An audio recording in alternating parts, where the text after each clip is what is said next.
To many people who are grounded solidly in the physical dimension, the idea of a crystal or a mineral being anything more than just a pretty rock sounds like New Age hooey. But there is more to this physical dimension in reality than meets the eye. Our current definition of what is alive is incredibly inaccurate. The current definition of what makes something alive is something that exhibits movement, respiration, sensitivity, growth, reproduction, excretion, and nutrition. But what makes something alive is much more complicated than this. I can tell you if these things which I've mentioned previously are the criteria by which we define life, we will have no idea what to do when we are interacting with extraterrestrial life forms that don't fit any of those criteria, but are very much alive. We need to start defining alive in terms of consciousness. What constitutes something being alive is in fact the ability to be aware, to perceive, and to think. Viruses and prions are an example of conscious beings which are very much alive, but which do not exhibit all of the traditional characteristics that we think constitute life. Minerals, especially crystals, are also alive. That is, they are conscious, they are aware, they think and they perceive. The Earth itself is comprised of mostly iron, silicate rock, and oxygen. You could consider mineral energy to be the original manifestation of the consciousness that we call Mother Earth, which also is its own living being. As far as scientists are concerned, carbon and silicon are the two elements which constitute life. Carbon is the sixth element. Directly below that is the element of silicon on the periodic table. Carbon is associated with all organic chemistry and everything that is considered to be alive. We have discovered life forms deep within the ocean that are alive, conscious, and reproductive, whose bodies are made up of 100% silicon. Their bodies do not contain any carbon whatsoever. Silicon is the primary element of quartz crystal and about 80% of the Earth's crust. Without crystals, computers wouldn't exist. Marcel Vogel, a world-renowned scientist who holds over 200 patents, including one for the floppy disk, discovered that crystals are able to receive and send both human thoughts and emotions. It makes sense when you realize that the first radio in the world was, in fact, a crystal set. The crystal was picking up and emitting the electromagnetic signal in the radio band of frequencies. This is very important when you realize that thoughts are electromagnetic frequencies. Crystals are living beings. The individual crystals, which we call crystals, are in fact a unit of consciousness which belongs to the cluster of crystals which that crystal point came from. These clusters can be up to meters wide. Some of you might be familiar with an aspen forest. An aspen forest is one of the largest organisms that exists today on the planet Earth. Basically what happens is you have a single aspen tree, and that aspen tree will shoot roots through the earth, and then from the roots in the earth they'll shoot up a new tree. So you can't differentiate between one tree and the other tree because the root systems are all the same. So an aspen forest is considered to be one organism. This is exactly the same way that crystals work.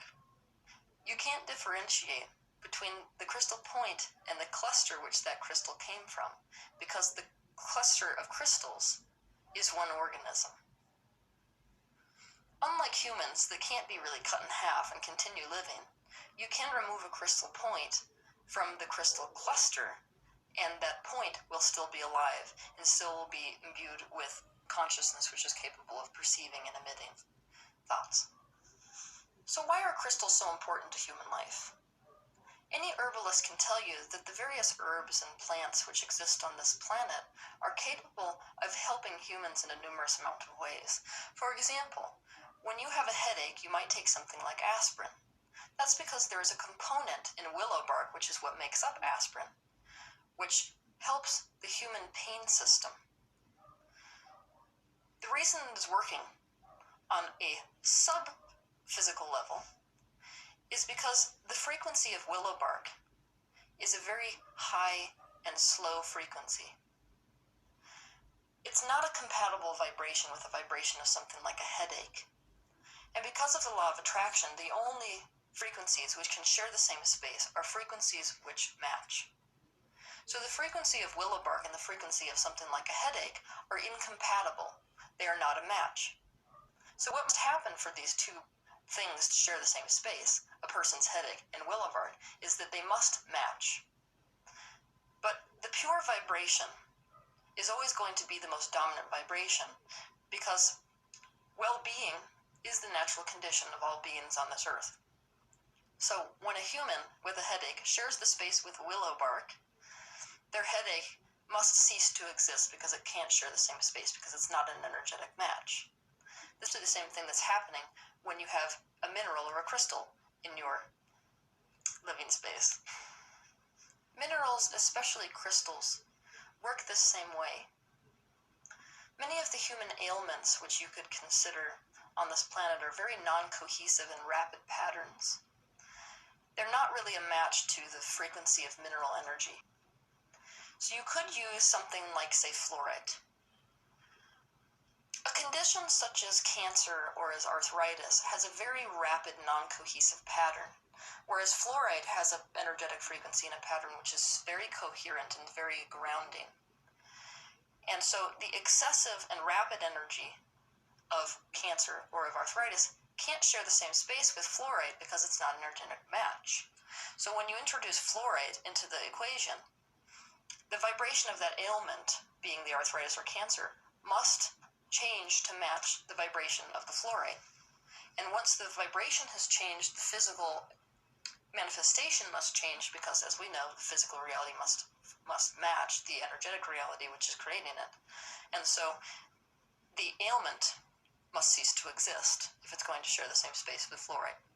Crystals and what we call gemstones have a vibration that is free of resistant patterns. They are among some of the structures in the physical dimension that have the very most balanced, cohesive, strong, and intentional frequencies. Their unchanging physical structure is a reflection of the fact that their innate energetic patterns of balance and strength and cohesiveness are incorruptible. In the physical dimension, when you pick up a crystal, it may look like you're not really doing anything more than touching and looking at it. But in the other dimensions, in which both you and the rock exists, you are entraining energetically with that rock. This entrainment causes changes to your structure and physiology on the physical dimension.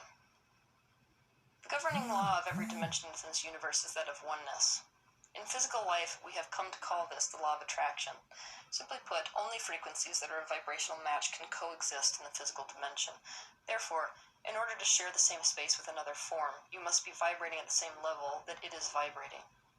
Health is the natural state of any form within this universe. Therefore, the natural inclination and tendency of anything within this universe is that of balance, cohesiveness, and ease. This means that the natural progression of vibration is to entrain and resonate in the direction of health.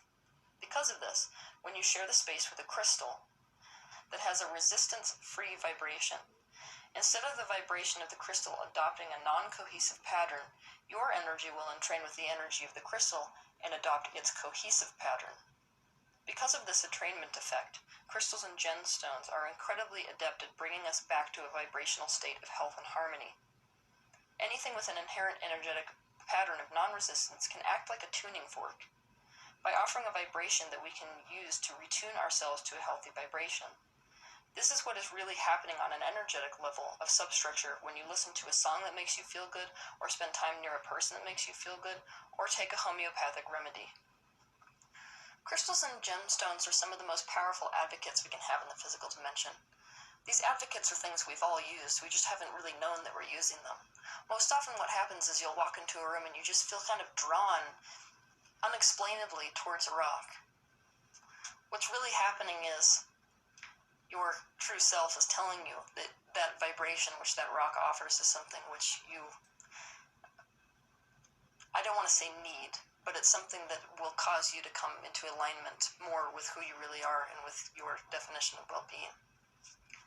Many people who are limited by the physical dimension, which have you believe that you are personifying an inanimate object when you are treating a rock like it's a pet or like a person.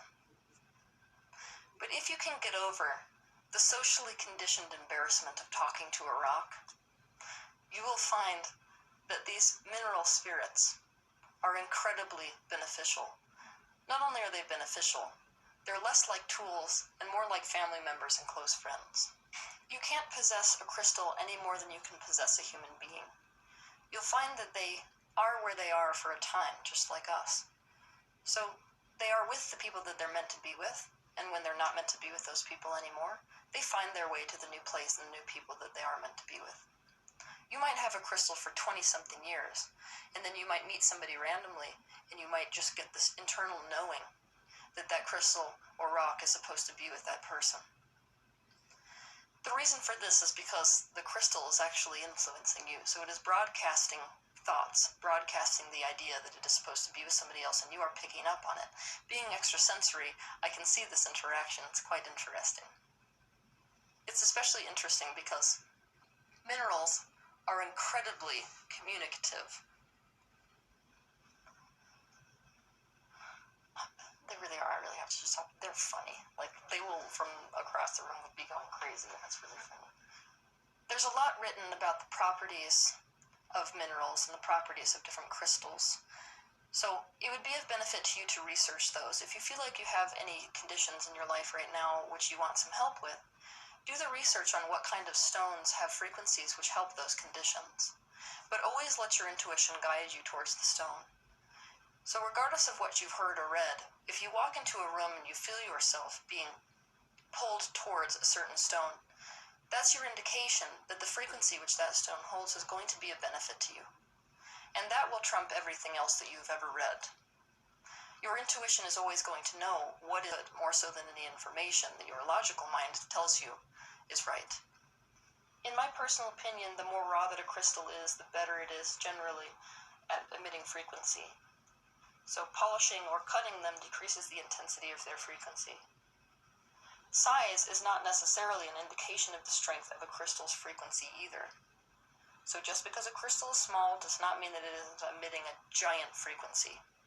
I could go on all day long about this topic. I personally could not love the crystals and mineral spirits that are spending time with me more if I tried.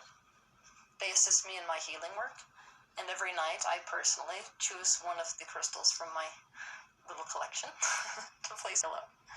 And during the night, it works very well because when you're in a state of non-resistance like you are when you go to sleep, any mineral that you spend time around, you will be in training with without any resistance. So there's no thought patterns which you're going to be holding which hold you in opposition to that frequency. So you'll find that you wake up in a really good mood.